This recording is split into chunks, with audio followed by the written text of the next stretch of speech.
Hello दोस्तों, आप सबका स्वागत है क्रिएट नॉलेज 365 में। आज क्लास 10th का एक्सरसाइज 8.1 का 6th नंबर क्वेश्चन को सॉल्व करेंगे और अच्छी तरीके से समझेंगे।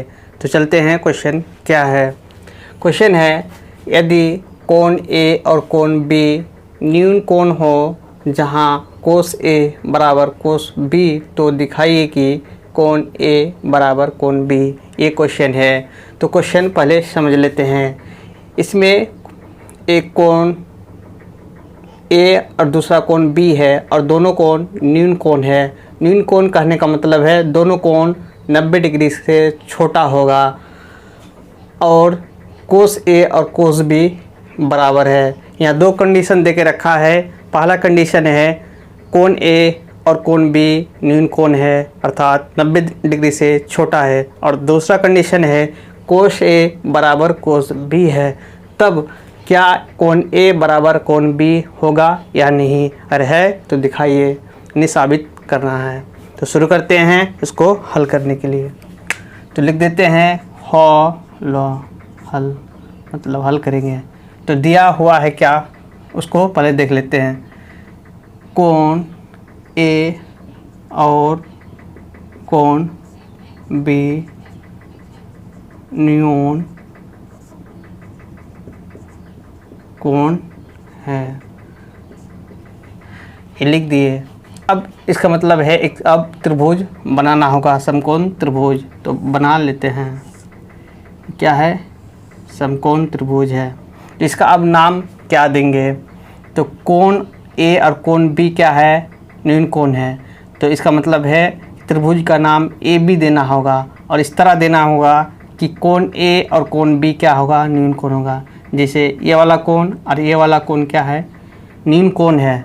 तो इस दोनों कोण को ए बी मान लेते हैं, और जो तीसरा कोण बच जाता है जो समकोण होगा वो उसको सी मानते हैं।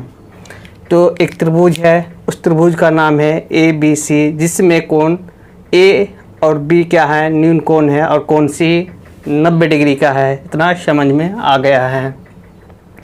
अब निकालना है कोस ए और कोस बी। क्वेश्चन में है तो उसको निकालना होगा। तो कोस ए और कोस बी को निकालने के लिए हमें क्या चाहिए? आधार और कर्ण की ज़रूरत होगा। आधार और कर्ण की ज़रूरत होगा। तो आधार कब? जब कोण ए रहे, मतलब जब कोण ए रहे तो आधार कौन सा भुजा होगा? जब कोण बी रहे तो आधार कौन सा भुजा होगा, उसको समझ लेते हैं। तो सबसे पहले समकोण के सामने वाला भुजा यानी ए बी क्या है? कर्ण है। तो ए बी क्या हो गया? एच क्या हो गया? ए बी हो गया। और कोस ए क्या होगा? कोस ए बराबर बी बाई एच। बी मतलब आधार कब हो? जब कोण ए रहे, मतलब कोण ए है तब आधार कौन सा भुजा होगा? ये तो कर्ण है ही। कोण ए के सामने वाला भुजा क्या हो जाएगा? लंब हो जाएगा। जो तीसरा भुजा बच जाएगा यानी ए बी बच जाता है, उसको क्या कहेंगे? आधार कहेंगे। तो ए सी बराबर ए बी। ए बी क्यों लिखे? एच ए बी है। तो कोस ए बराबर ए सी बटे ए बी। इसका कोई ए सी और ए बी के मान नहीं दे के रखा है, यानी कि इसका वैल्यू कितना, लंबाई ए सी की लंबाई कितना है, ए बी की लंबाई कितना है, ये नहीं दे के रखा है, तो नहीं निकालेंगे। कोस ए निकल गया। अब क्या निकालना है? कोस बी। सेम इसी तरह से निकलेगा कोस बी। यहाँ चेंज क्या हो रहा है? यहाँ कोण ये था, यहाँ कोण बी है। तो कोण चेंज होने से इसका मान बदल जाएगा, इसका भुजा चेंज हो जाएगा। तो देखते हैं कैसे चेंज हो जाता है। कोस बी, इसका बेसिक फॉर्मूला होता है बी बाई एच। अब बी आधार कौन सा भुजा होगा? जब कोण बी है, यानी कोण बी है तो आधार कौन सा भुजा होगा? तो कोण बी के सामने वाला भुजा लंब, और जो तीसरा भुजा बच जाता है वो क्या है? B C. ये तो कर्ण है ही, इससे कोई मतलब होता ही नहीं है। तो बी सी क्या हो जाएगा? आधार।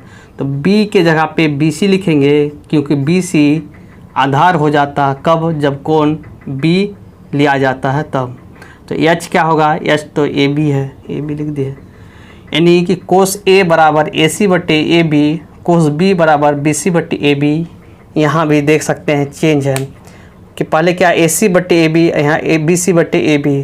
क्यों ऐसा हो रहा है? क्योंकि यहाँ पे कोण चेंज हो रहा है, यानी कोस यहाँ भी निकाल रहे हैं, यहाँ भी कोस निकाल रहे हैं, लेकिन कोण चेंज होने के बाद भुजा भी चेंज हो जाता है, इसलिए इसका मान भी चेंज हो जाता है। तो अब लिखेंगे यानी कि कोस ए बराबर कोस बी, यहाँ लिख दिए क्योंकि बीच में बराबर है तो बराबर आगे नहीं होगा। तो कोस ए बराबर क्या हो जाएगा? ए सी बट्टे ए बी, ए सी बट्टे ए बी। यहीं पे इस्तेमाल करने के लिए ए सी बट्टे ए बी में चेंज किए हैं कोस ए को, और कोस बी बराबर बी सी बट्टे ए बी है तो बी सी बट्टे ए बी लिख दिए। अब लिखने के बाद देखेंगे कोई एक ऐसा भुजा जो कट रहा हो, कटेगा तो आसान हो जाएगा। तो ए सी बट्टे ए बी कटेगा नहीं, बी सी बट्टे ए बी कटेगा नहीं। तो देखेंगे कि ए सी बट्टे ए बी है बराबर बी सी बट्टे ए बी है, तो ए बी नीचे है, इसका भी नीचे है, तो ए बी क्या हो जाता है? कैंसिल हो जाएगा। तो क्या बचेगा? ए सी बराबर बी सी। कैसे होता है उसको कैसे? जैसे 1/2 बराबर 3/2 कट जाता है। कैसे कटता है? ये 2 क्या भागा है, इधर आके क्या हो जाता है? इस तरह से 1 गुना 2/2 बराबर 3। तो ये 2 और ये 2 कैंसिल हो जाता है, ये बटे में इधर आके गुना हो जाता है और इसलिए कट जाता है। यहाँ भी ऐसे किए, आप डायरेक्ट काटे हैं, या तो आप इधर गुना भी कर सकते थे, इस तरह भी कर सकते ए बी, और ए बी कट सकते थे, ऐसा भी कर सकते थे, ऐसा भी कर सकते थे, लेकिन ये आसानी होता है इसलिए ऐसा ही कर दिए। तो ए सी बराबर ए बी, इसका मतलब है कि ए सी ये वाला भुजा और बी सी ये वाला भुजा क्या है? बराबर है। ए सी की लंबाई जितना है उतना ही बी सी की लंबाई है। तो ए सी की और बी सी की लंबाई होने के बाद इसका भी सम, ए सी के सामने वाला भुजा ए सी की सामने वाला भुजा कोण बी बराबर है, तो बराबर बी सी के सामने वाला कोण क्या है? कोण ए। ए सी के सामने वाला ए सी भुजा के सामने वाला कोण बी है तो बी लिख दिए, और बी सी के सामने वाला भुजा बी सी के सामने वाला कोण ए है, तो यहाँ पे कोण ए लिख देंगे। क्यों लिखें? ये हम जानते हैं कि किसी भी भुजा के सम्मुख कोण भुजा के समानुपाती होता है, यानी कि भुजा की लंबाई बढ़ने से कोण की लंबाई बढ़ता है। यदि भुजा की लंबाई बराबर है तो कोण भी बराबर हो जाता है। इसी तरह से ए सी बराबर बी सी है तो कोण बी बराबर कोण ए, या तो इसको इस तरह भी लिख सकते हैं, कोण ए बराबर कोण बी। यहाँ भी पूछा गया था कि कोण ए बराबर कोण बी है या नहीं है, तो यहाँ हो गया कोण ए बराबर कोण बी। ये हमको दिखाना था या प्रूव करना था, तो प्रूव हो गया, यानी कि सिद्ध कर चुके हैं किस तरह से ये बराबर है। तो यही पूछा गया था 6 नंबर में क्वेश्चन, कंप्लीट आंसर यही है, और इसी तरह से आपको भी सॉल्व करना होगा।